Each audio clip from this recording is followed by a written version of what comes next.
नारायण नारायण नारायण नारायण नारायण नारायण। आज संपूर्ण भारत में गौ रक्षा हो, गायें सुरक्षित हो, समस्त भारत के बूचड़खाने बंद हो, इस विषय में मैं मेरे चंद विचार बताता हूँ। यदि इन विचारों को भारतीय सनातन संस्कृति के लोग गौ रक्षार्थ अपने सनातन धर्म का पालन करेंगे तो मेरे बंधुओं, संपूर्ण भारत की गायें तत्काल सुरक्षित हो जाएगी। इसमें कोई संदेह नहीं है। हमारा भारत देश गांवों से लेकर शहर, बड़े बड़े शहर आदि में हमारे भारतीय मानव बसे हुए हैं। गांव, छोटे शहर, बड़े शहर के रूप में हमारा देश बसा हुआ है। हर क्षेत्र में, हर पंचायत क्षेत्र में गौचर भूमि छोड़ी हुई है। गौचर भूमि, और प्राचीन समय के राजा महाराजा गौचर भूमि क्यों छोड़ते थे? गायों के चरने के लिए छोड़ते थे। हजारों हजारों गायें देसी गौ नस्ल हुआ करती थी। हाँ, किसान लोगों के घर की गायें होती थी, लेकिन उन्हीं किसानों की गायें गौचर भूमि में चारा चर सके, अपना पेट भर सके, इसलिए राजा महाराजा ठाकुर लोग गौचर भूमि छोड़ा करते थे। गौचर भूमि, आज गौचर भूमि पर गौशाला के लिए भारत सरकार व राजस्थान सरकार नहीं देगी जमीन। गौशाला को गोचर भूमि नहीं दी जाएगी। हाँ, गोचर भूमि जिन राजा महाराजाओं ने गायों के लिए सुरक्षित छोड़ी, उसी गोचर भूमि को गायों के लिए सरकारें नहीं अलॉट करती। और स्कूल, कब्रिस्तान, शमशान आदि के लिए गोचर भूमि अलॉट करती है, जबकि मनुष्य शमशान भूमि व कब्रिस्तान के लिए तो जमीन खरीद भी सकता है, लेकिन ऐसा है गायों की सुरक्षा कोई जमीन नहीं खरीदता। एवं गायों को बाहर का रास्ता दिखाने वाले भी सनातन संस्कृति के हिंदू भाई है। ये गायें आसमान से नहीं टपकती, ये नंदी आसमान से नहीं टपकते, किसी के घर में पैदा होकर मरने के लिए बाहर का रास्ता दिखाते उनके मालिक लोग। इसलिए मेरा किसानों से भी आत्मनिवेदन है कि किसान बाहर का रास्ता ना दिखाए अपनी गाय को। जो गाय दूध देना बंद हो गई और जो नंदी आपके घर में पैदा हुआ है, उसको अपने खेत में पालो। आपके पास खेत ज्यादा है। शायद आप लोगों को याद नहीं होगा, 1952 में भारत सरकार ने जमीन भूमि अधिग्रहण बिल पारित किया था, और जिन जिन रियासतों की जमीनें थी, जिन जिन लोगों की जमीनें दूसरे लोग जोतते थे, मजदूर लोग काम करते थे, उनके नामांतरण भारत सरकार ने जमीनें की। लेकिन उन मालिकों ने कभी विरोध नहीं किया, और उनके जमीनें क्यों गई इस बात का कभी विरोध नहीं किया। लेकिन आज वर्तमान किसान बिल के संबंध में तो लोगों की जमीन भी नहीं जा रही है, लेकिन धरने प्रदर्शन पर महीनों से बैठे लोग। और यदि भारत सरकार या राजस्थान सरकार ऐसा आदेश कर दे कि सभी किसानों की जमीनें जो दूसरा जोत रहा है, दूसरा बुआई कर रहा है, उसके नामांतरण की जाएगी, तो शायद अब वर्तमान के किसान उसको तत्काल बाहर का रास्ता दिखाएंगे, फसल भी नहीं ले जाने देंगे और मार पीट कर अपने खेत से बाहर का रास्ता दिखा देंगे। मैं तो उन 1952 के ठाकुरों को धन्यवाद देता हूं जो बलशाली थे, ताकतवर थे, लेकिन उन्होंने अपने पालतियों को, अपने मजदूरों को उनके नाम जमीन नामांतरण होने के बाद उन्हें धक्का देकर बाहर का रास्ता नहीं दिखाया। धन्यवाद उन राज परिवारों का जिन्होंने दान में भूमि दे दी और शहर दे दी, ऐसा,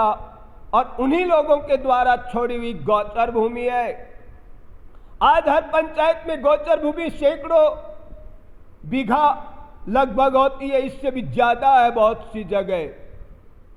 यदि वो संपूर्ण गोचर भूमि गौशालाओं को गायों की रक्षार्थ दे दी जावे और किसान लोग गोचर भूमि पर अतिक्रमण करना बंद कर दो, गोचर भूमियों पर अतिक्रमण करना बंद कर दो, तो संपूर्ण भारत की गायें सुरक्षित हो जाएगी। और साधन संपन्न हिंदू जिस दिन 10 रुपए प्रतिदिन गौरक्षा के लिए देगा, उसी दिन भारत की संपूर्ण गायें सुरक्षित और सुदृढ़ और शक्तिशाली हो जाएगी। भारत की देशी गौ नस्ल संपूर्ण विश्व का पालन पोषण करने की सामर्थ्य रखती है।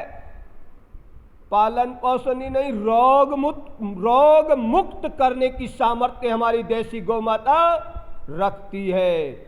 इसलिए विचार करो और साधन संपन्न हिंदू 10 रुपए प्रतिदिन अपने जन्म स्थान क्षेत्र विशेष की गौशाला को देने का संकल्प ले लो। संपूर्ण भारत में 8-10 करोड़ गायें हैं और 8-10 करोड़ एक जगह नहीं है, संपूर्ण भारत के क्षेत्र क्षेत्र में फैली हुई है और हर पंचायत क्षेत्र में है। संपूर्ण भारत में सनातन प्रेमी हिंदू 100 करोड़ लगभग है। यदि 100 करोड़ में से 40 करोड़ साधन संपन्न हिंदू 10 रुपए प्रतिदिन अपने जन्म स्थान क्षेत्र विशेष की गौशालाओं को दे देवे तो 40 धवे 400 करोड़ पूरे भारतवर्ष के 4 अरब रुपए होते हैं। और संपूर्ण भारत की गायें एयर कंडीशन कमरों में रह सकती है और सुरक्षित और सुदृढ़ और शक्तिशाली हो सकती है और भारत की बेरोजगारी भी खत्म कर सकती है। वैसे सनातन प्रेमी हिंदू भाइयों को जागना होगा और अपना स्वार्थ त्याग करके परमार्थ के लिए साधन संपन्न हिंदू जाति मात्र को 10 रुपए प्रतिदिन गौरक्षा के लिए देना होगा। जैसे एक पंचायत क्षेत्र में मुश्किल से 300, 400, 500 गाय नहीं होती है, लेकिन एक पंचायत क्षेत्र की आबादी लगभग 5000 से भी ज्यादा होती है और 5000 से ज्यादा में लगभग 2000 परिवार तो 1500, 2000 परिवार तो साधन संपन्न होते हैं जो 10 रुपए प्रतिदिन दे सकते हैं, 10 रुपए प्रतिदिन दे सकते हैं। यदि 1000 आदमी 10 रुपए प्रतिदिन दे तो 10,000 रुपए होते हैं। 1000 आदमी प्रतिदिन 10 रुपए दे तो 10,000 होते हैं। ऐसे यदि 1500 व्यक्ति गांव विशेष के, पंचायत विशेष के 10 रुपए प्रतिदिन देवे तो 15,000 रुपए हो गए। अब 15,000 रुपए रोज से गांव की 400 गायों को पालना बहुत सुगम और सरल हो जाएगा। किसी सरकार से अनुदान लेने की जरूरत नहीं पड़ेगी। जिस दिन भारत का साधन संपन्न हिंदू 10 रुपए प्रतिदिन गौरक्षा के लिए त्याग करेगा, क्योंकि सनातन संस्कृति का ये कायदा है। जो सनातन प्रेमी हिंदू भाई होता है उसका धर्म होता है गौरक्षा करना, उसका मानवता का संकल्प होना चाहिए, वो गौरक्षा के लिए त्याग करे। हमारे पूर्वजों ने गौरक्षा के लिए बलिदान दिया है, अपने शरीर तक न्यौछावर कर दिया और आज हम 10 रुपए प्रतिदिन का त्याग नहीं कर सकते। बड़ी शर्म की बात है। इसलिए एक एक पंचायत क्षेत्र में यदि 1500, 2000 परिवार 10 रुपए प्रतिदिन देने लग जावे तो गौशालाएं इतनी सुरक्षित और सुदृढ़ और शक्तिशाली बन जाएगी और संपूर्ण पंचायत क्षेत्र विशेष की गौचर भूमि को गौशालाओं को दे देनी चाहिए। पंचायत के सरपंच, प्रधान आदि सबको एक निर्णय लेना चाहिए और गौचर भूमि, समस्त गौचर भूमि गौशालाओं को देकर गौशालाएं संपूर्ण भारत की सुदृढ़ और शक्तिशाली बनानी चाहिए। जिस दिन संपूर्ण भारत में ऐसा होगा, गौरक्षा के लिए संकल्पित होंगे तो संपूर्ण ग्राम क्षेत्र, पंचायत क्षेत्र व शहर के अलग अलग क्षेत्रवार गौ सदन बन जाएंगे और गौ सदन बन करके इतना बढ़िया शुद्ध सात्विक और देसी गाय का दूध हमें पीने को मिलेगा और बेरोजगारी भी हमारे राष्ट्र की बहुत ज़्यादा तादाद में गौरक्षा के कार्य से दूर हो जाएगी। इसलिए मेरे बंधुओं, विचार करना और संपूर्ण भारत में गौ हत्या बंद हो, इसके लिए एक ही उपाय है, 10 रुपये प्रतिदिन सनातन प्रेमी हिंदू भाई गौरक्षा के लिए अपने जन्म स्थान क्षेत्र विशेष में देवे। और बाहर का रास्ता किसानों से मैं आत्मनिवेदन करता हूं, कभी भी अपने घर की बछड़ी और बछड़े को बाहर का रास्ता मत दिखाओ। कोई भी गाय बूढ़ी हो गई, उसको ऐसा आवारा बाहर का रास्ता मत दिखाओ।